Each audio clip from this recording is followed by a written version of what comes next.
So you want a Honda S2000 in 2026. Not back when they were just used cars, not when people were trading them for 350Zs or clapping them out with eBay turbo kits. No, you want one now, when clean examples are pushing $40,000, $50,000, even $60,000 plus, depending on condition. For a car that's over 20 years old, a Honda. No touchscreen, no CarPlay, no driver assists. And somehow, demand is still going up. Which raises a bigger question than just, should you buy one? Can you actually afford one in 2026? If you're between 20 and 35 right now, the S2000 probably wasn't just a car to you. It was a goal, something you told yourself you'd own one day. Maybe you saw it in Gran Turismo grinding credits late at night. Maybe it showed up in Fast and Furious and suddenly every other car felt boring. Or maybe it was just that one clean build online. Lowered, perfect fitment, top down. And you thought, yeah, that's it. The S2000 wasn't about flexing. It wasn't about horsepower numbers. It was about something else. Something that's actually disappearing in 2026. A pure driving experience. Because when Honda made the S2000, they weren't trying to follow trends. They were celebrating themselves. 50 years of Honda. And this was the result. A high-revving, naturally aspirated, rear-wheel drive roadster that redlined at nearly 9,000 RPM. Let that sink in. Most modern cars shift before you even get close to that. But the S2000? It lives up there. And it forces you to drive it properly. You don't just press the gas and go. You work for it. You earn it. And when you do, that feeling still hasn't been replicated. Not by newer cars, not by faster cars, not even by cars that cost twice as much. But that was then. This is now. Because the S2000 you remember is not the S2000 market in 2026. Back in the early 2010s, you could find these everywhere. $15K, maybe $18K for something clean. People were modifying them, tracking them, daily driving them. They were just cars. Now, they're not just cars anymore. They're assets.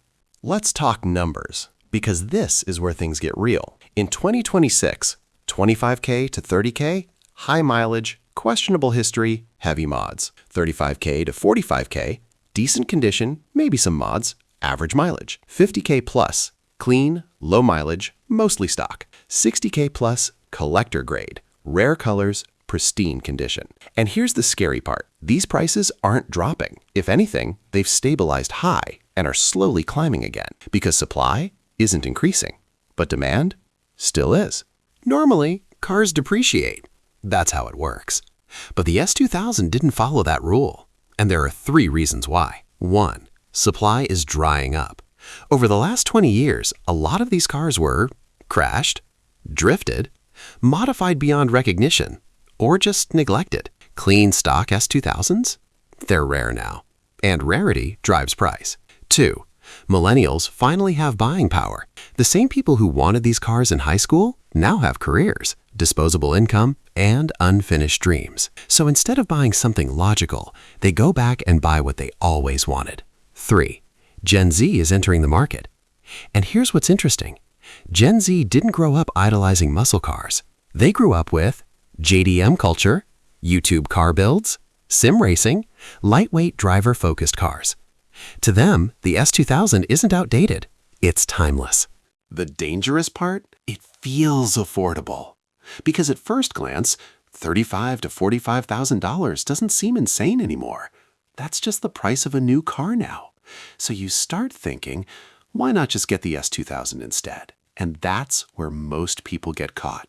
Because buying the car is the easy part. Owning it, that's different. Let's break this down properly. Insurance.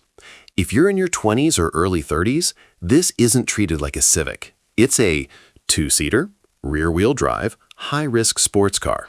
You're looking at $150 to $300 plus per month, depending on your location and driving record. Maintenance. The Honda myth. Yes, it's a Honda, but it's not a basic one. This is a high-performance engine that revs insanely high. Things wear out. And at this age, everything rubber is suspect. Bushings, hoses, seals.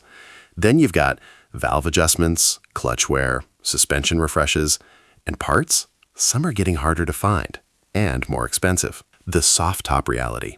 Something nobody thinks about, the convertible top. Most original tops are worn. Replacing one? You're easily spending $1,000 to $3,000 plus. Modded cars equals risk. A lot of S2000s were modified, and not always properly.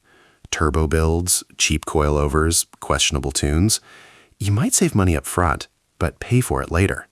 The hidden cost nobody talks about. Opportunity cost. This is where things get real. Because let's say you spend $45,000 on an S2000. That's a solid investment portfolio, a down payment on property, a brand new car with warranty. So now you have to ask yourself, is this car worth giving those things up?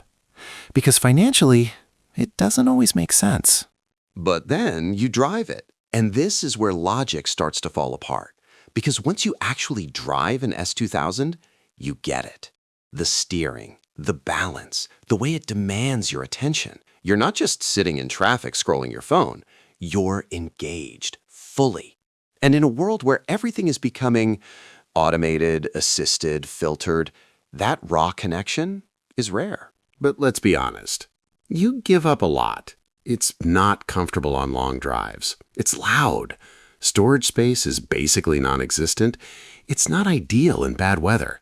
And it's definitely not practical. This isn't a daily driver for most people. It's a weekend car, a second car, a lifestyle choice. Because at this price, you have options, modern options. You could get a brand new GR86, a newer Miata, a used Supra, even a V8 Mustang. All faster, all easier to live with, all more practical. So why choose the S2000? Because none of those cars feel like this. The S2000 isn't just transportation, it's identity.